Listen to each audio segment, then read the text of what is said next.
हमारी संस्कृति, हमारे संस्कार सदा रहें हमारे साथ। सब्सक्राइब करें तिलक। सत्या कयाधु के रूप में जन्म लेकर इस श्राप तथा आशीर्वाद को भूल चुकी है। वो नहीं जानती कि उसके श्राप का अंत और आशीर्वाद का आरंभ होने जा रहा है, और इसी अज्ञानवश वो विदाई के समय बुरी तरह रो रही है।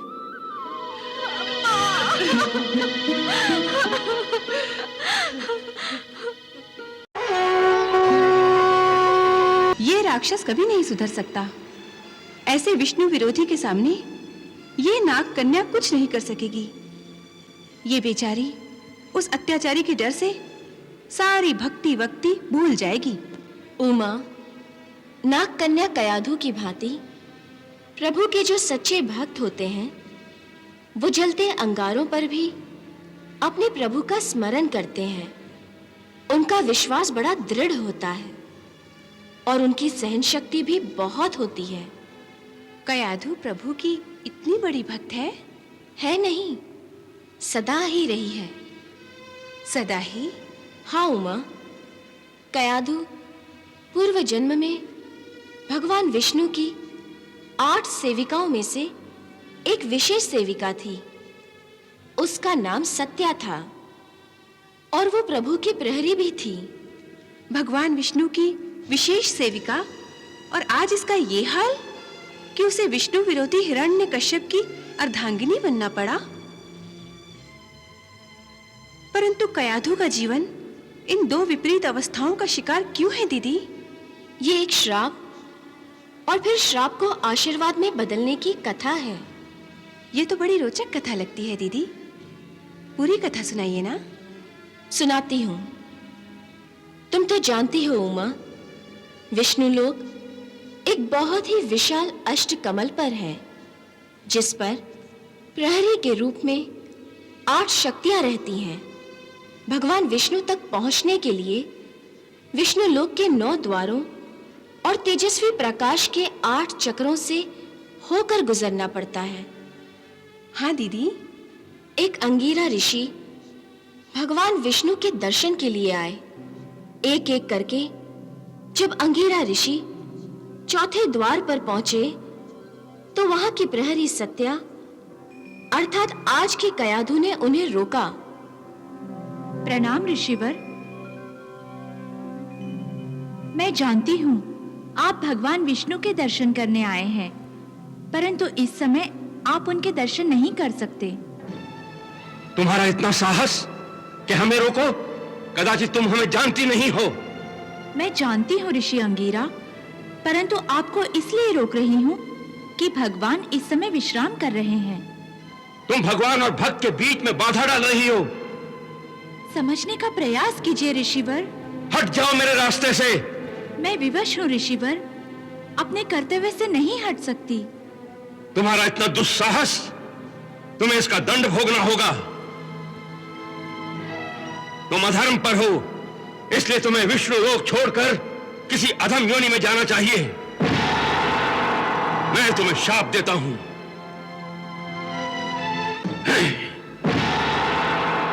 कि तुम विष्णु लोक से भ्रष्ट होकर नीचे नागलोक में जन्म लो।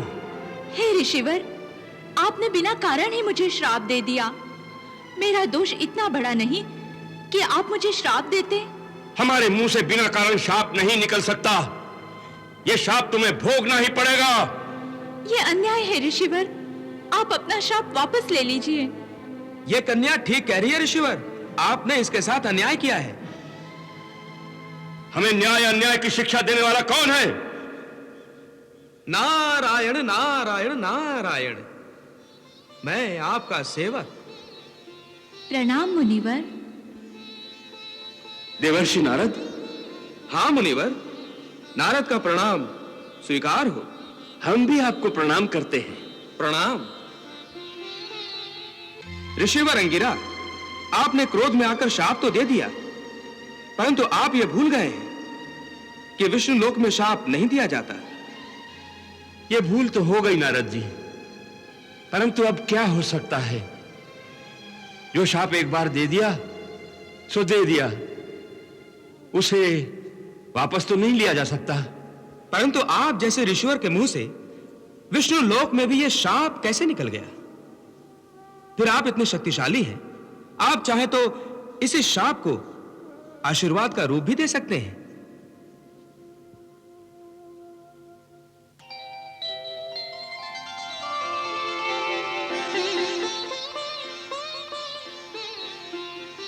मैंने अपनी दिव्य दृष्टि से देख लिया है कि यह शाप मेरे मुंह से क्यों निकला। मुनिवर, असल में यह शाप प्रभु की इच्छा से ही दिया गया है। प्रभु की इच्छा? हां देवर्षि, वास्तव में इसी सत्या के गर्भ से भगवान विष्णु का एक परम भक्त जन्म लेगा। अगले जन्म में यह नाग कन्या होकर भी भगवान विष्णु की ही भक्त रहेगी और इसका विवाह भगवान विष्णु के परम शत्रु असुरराज हिरण्यकश्यप से होगा। इन्हीं दोनों के मिलाप से असुर लोक में भक्ति का दीपक जन्म लेगा, जिसका नाम भक्त प्रहलाद होगा। और यही प्रभु की इच्छा है, इसीलिए मेरी जिह्वा से यह शाप भी निकला है। वाह प्रभु वाह, कैसी लीला है! नारायण नारायण नारायण। सत्या कयादु के रूप में जन्म लेकर इस श्राप तथा आशीर्वाद को भूल चुकी है। वो नहीं जानती कि उसके श्राप का अंत और आशीर्वाद का आरंभ होने जा रहा है, और इसी अज्ञानवश वो विदाई के समय बुरी तरह रो रही है।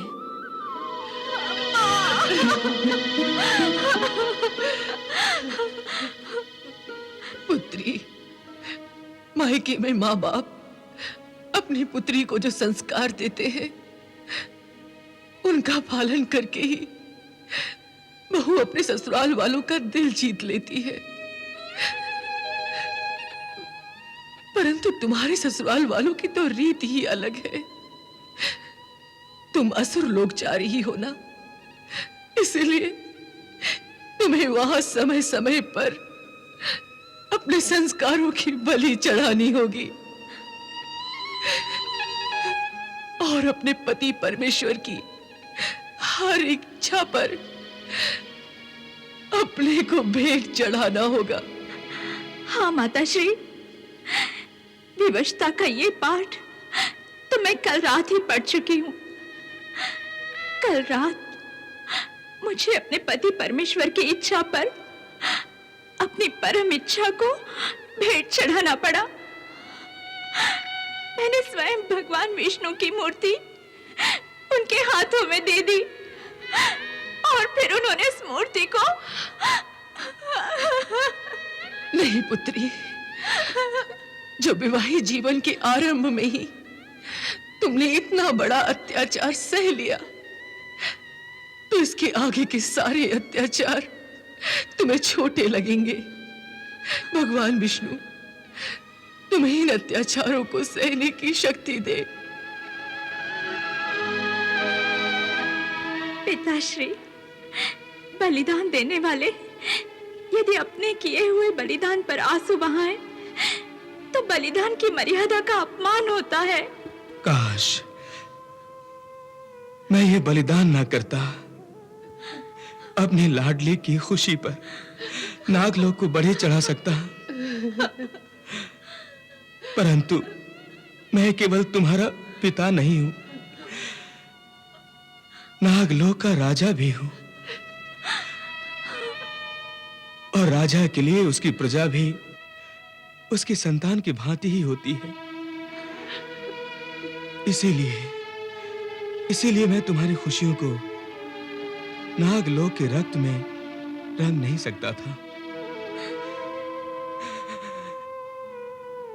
यह अपराध मुझसे नहीं हो सकता था।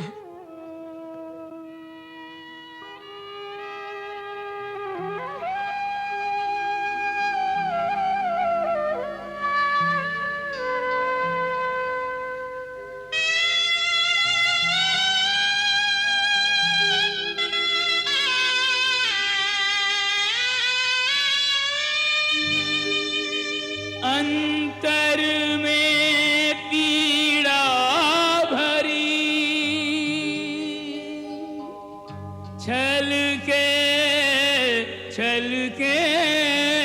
नैन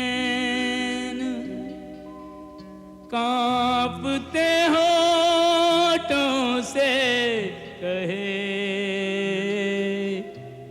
ना गुस्ता ये बैन।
बिटिया जहाँ पर जन्मी उससे उत्तम कुल ऊंचा घर ढूंढे। उत्तम कुल ऊंचा घर ढूंढे। मैं वो अभागा बाबुल जिसको ना वर ना घर पड़ा रे दिखाई दे दी विदाई। मैया रे अब दे दे विदाई। ओ बाबुल दे दे विदाई। नागराज, राजकुमारी को यही रखना है या विदा भी करोगे?